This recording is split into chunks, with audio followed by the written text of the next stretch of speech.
The Book of Ruth, Chapter 1. It happened in the days when the judges judged that there was a famine in the land. A certain man of Bethlehem, Judah, went to sojourn in the country of Moab, he and his wife and his 2 sons. The name of the man was Elimelech, and the name of his wife Naomi, and the name of his 2 sons Mahlon and Chilion, Ephrathites of Bethlehem, Judah. They came into the country of Moab and continued there. Elimelech, Naomi's husband, died, and she was left and her 2 sons. They took them wives of the women of Moab. The name of the one was Orpah, and the name of the other Ruth, and they lived there about 10 years. Mahlon and Chilion died, both of them, and the woman alone was left of her 2 children and of her husband. Then she arose with her daughters-in-law, that she might return from the country of Moab, for she had heard in the country of Moab how that the Lord had visited his people in giving them bread. She went forth out of the place where she was, and her 2 daughters-in-law with her, and they went on the way to return to the land of Judah. Naomi said to her 2 daughters-in-law, Go, return each of you to her mother's house. The Lord deal kindly with you as you have dealt with the dead, and with me. The Lord grant you that you may find rest, each of you in the house of her husband. Then she kissed them, and they lifted up their voice and wept. They said to her, No, but we will return with you to your people. Naomi said, Turn again, my daughters, why will you go with me? Have I yet sons in my womb, that they may be your husbands? Turn again, my daughters, go your way, for I am too old to have a husband. If I should say I have hope, if I should even have a husband tonight, and should also bear sons, would you therefore wait until they were grown? Would you therefore stay from having husbands? No, my daughters, for it grieves me much for your sakes, for the hand of the Lord is gone forth against me. They lifted up their voice and wept again, and Orpah kissed her mother-in-law, but Ruth joined with her. She said, Behold, your sister-in-law is gone back to her people, and to her God. Return you after your sister-in-law. Ruth said, Don't entreat me to leave you, and to return from following after you, for where you go, I will go. And where you lodge, I will lodge, and your people shall be my people, and your God, my God. Where you die, will I die, and there I will be buried. The Lord do so to me, and more also, if anything but death parts you and I. When she saw that she was steadfastly minded to go with her, she left off speaking to her. So they 2 went until they came to Bethlehem. It happened, when they were come to Bethlehem, that all the city was moved about them, and the women said, Is this Naomi? She said to them, Don't call me Naomi, call me Mara, for the Almighty has dealt very bitterly with me. I went out full, and the Lord has brought me home again empty. Why do you call me Naomi, seeing the Lord has testified against me, and that the Almighty has afflicted me? So Naomi returned, and Ruth the Moabitess, her daughter-in-law, with her, who returned out of the country of Moab, and they came to Bethlehem in the beginning of the barley harvest. Chapter 2. Naomi had a kinsman of her husband's, a mighty man of wealth of the family of Elimelech, and his name was Boaz.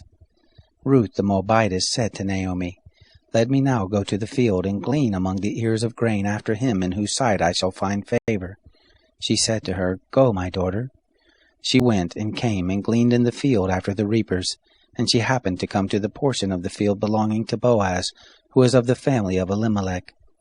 Behold, Boaz came from Bethlehem, and said to the reapers, The Lord be with you. They answered him, The Lord bless you. Then said Boaz to his servant who was set over the reapers, Whose young lady is this? The servant who was set over the reapers answered, It is the Moabite lady who came back with Naomi out of the country of Moab. She said, Please let me glean and gather after the reapers among the sheaves. So she came, and has continued even from the morning until now, except that she stayed a little in the house. Then said Boaz to Ruth, Don't you hear, my daughter? Don't go to glean in another field, neither pass from here, but abide here fast by my maidens. Let your eyes be on the field that they reap, and go after them. Haven't I charged the young men that they shall not touch you? And when you are thirsty, go to the vessels, and drink of that which the young men have drawn. Then she fell on her face, and bowed herself to the ground, and said to him, Why have I found favor in your sight, that you should take knowledge of me, seeing I am a foreigner? Boaz answered her, It has fully been shown me all that you have done to your mother-in-law since the death of your husband, and how you have left your father and your mother and the land of your birth, and have come to a people that you didn't know before. The Lord will recompense your work, and a full reward will be given you of the Lord, the God of Israel, under whose wings you are come to take refuge." Then she said, "Let me find favor in your sight, my lord, because you have comforted me, and because you have spoken kindly to your handmaid, though I am not as one of your handmaidens." At mealtime Boaz said to her, "Come here and eat of the bread, and dip your morsel in the vinegar." She sat beside the reapers, and they passed her parched grain, and she ate and was satisfied. When she was risen up again to glean, Boaz commanded his young men, saying, "Let her glean even among the sheaves, and don't reproach her. Also pull out some for her from the bundles, and leave it, and let her glean, and don't rebuke her." So she gleaned in the field until evening, and she beat out that which she had gleaned, and it was about an ephah of barley. She took it up, and went into the city, and her mother-in-law saw what she had gleaned, and she brought forth and gave to her that which she had left after she was satisfied. Her mother-in-law said to her, "Where have you gleaned today, and where have you worked? Blessed be he who did take knowledge of you." She had shown her mother-in-law with whom she had worked, and said, "The man's name with whom I work today is Boaz." Naomi said to her daughter-in-law, "Blessed be he of the Lord, who has not left off his kindness to the living and to the dead." Naomi said to her, "The man is a close relative to us, one of our near kinsmen." Ruth the Moabitess said, "Yes, he said to me, 'You shall keep close by my young men until they have ended all my harvest.'" Naomi said to Ruth, her daughter-in-law, "It is good, my daughter, that you go out with his maidens, and that they not let you go into any other field." So she kept close by the maidens of Boaz to glean to the end of the barley harvest and of wheat harvest, and she lived with her mother-in-law. Chapter 3. Naomi, her mother-in-law, said to her, "My daughter, shall I not seek rest for you, that it may be well with you? Now isn't Boaz our kinsman, with whose maidens you were? Behold, he winnows barley tonight in the threshing floor. Wash yourself, therefore, and anoint yourself, and put your clothing on, and go down to the threshing floor, but don't make yourself known to the man until he has finished eating and drinking. It shall be, when he lies down, that you shall mark the place where he shall lie, and you shall go in, and uncover his feet, and lay down, and he will tell you what you shall do." She said to her, "All that you say I will do." She went down to the threshing floor, and did according to all that her mother-in-law told her. When Boaz had eaten and drunk, and his heart was merry, he went to lie down at the end of the heap of grain, and she came softly, and uncovered his feet, and laid herself down. It happened at midnight that the man was afraid, and turned himself, and behold, a woman lay at his feet. He said, "Who are you?" She answered, "I am Ruth, your handmaid. Spread therefore your skirt over your handmaid, for you are a near kinsman." He said, "Blessed are you by the Lord, my daughter. You have shown more kindness in the latter end than at the beginning, inasmuch as you didn't follow the young men, whether poor or rich. Now, my daughter, don't be afraid. I will do to you all that you say, for all the city of my people does know that you are a worthy woman.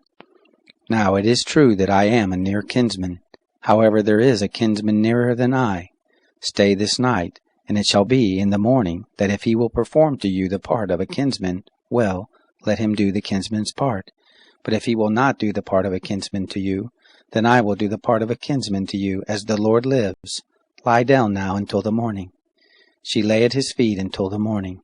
She rose up before one could discern another, for he said, "Let it not be known that the woman came to the threshing floor."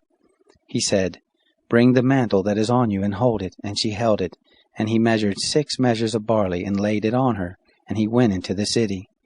When she came to her mother-in-law, she said, "Who are you, my daughter?" She told her all that the man had done to her. She said, "These 6 measures of barley he gave me, for he said, 'Don't go empty to your mother-in-law.'" Then she said, "Sit still, my daughter, until you know how the matter will fall out, for the man will not rest until he has finished the thing this day." Chapter 4. Now Boaz went up to the gate, and sat down there. And behold, the near kinsman of whom Boaz spoke came by, to whom he said, "Ho, such a one! Turn aside, sit down here." he turned aside and sat down. He took 10 men of the elders of the city and said, "Sit down here," and they sat down. He said to the near kinsman, "Naomi, who has come back out of the country of Moab, is selling the parcel of land which was our brother Elimelech's. I thought to disclose it to you, saying, 'Buy it before those who sit here and before the elders of my people. If you will redeem it, redeem it. But if you will not redeem it, then tell me, that I may know, for there is none to redeem it besides you, and I am after you.' He said, 'I will redeem it.' Then Boaz said, 'The day that you buy the field of the hand of Naomi, you must buy it also of Ruth the Moabitess, the wife of the dead, to raise up the name of the dead for his inheritance.'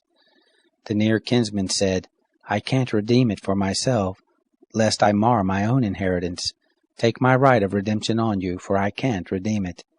Now this was the custom in former time in Israel concerning redeeming and exchanging. To confirm all things, a man drew off his shoe and gave it to his neighbor, and this was the manner of attestation in Israel. So the near kinsman said to Boaz, 'Buy it for yourself.' He drew off his shoe. Boaz said to the elders and to all the people, 'You are witnesses this day that I have bought all that was Elimelech's and all that was Chilion's and Mahlon's of the hand of Naomi. Moreover, Ruth the Moabitess, the wife of Mahlon, have I purchased to be my wife, to raise up the name of the dead on his inheritance, that the name of the dead not be cut off from among his brothers, and from the gate of his place.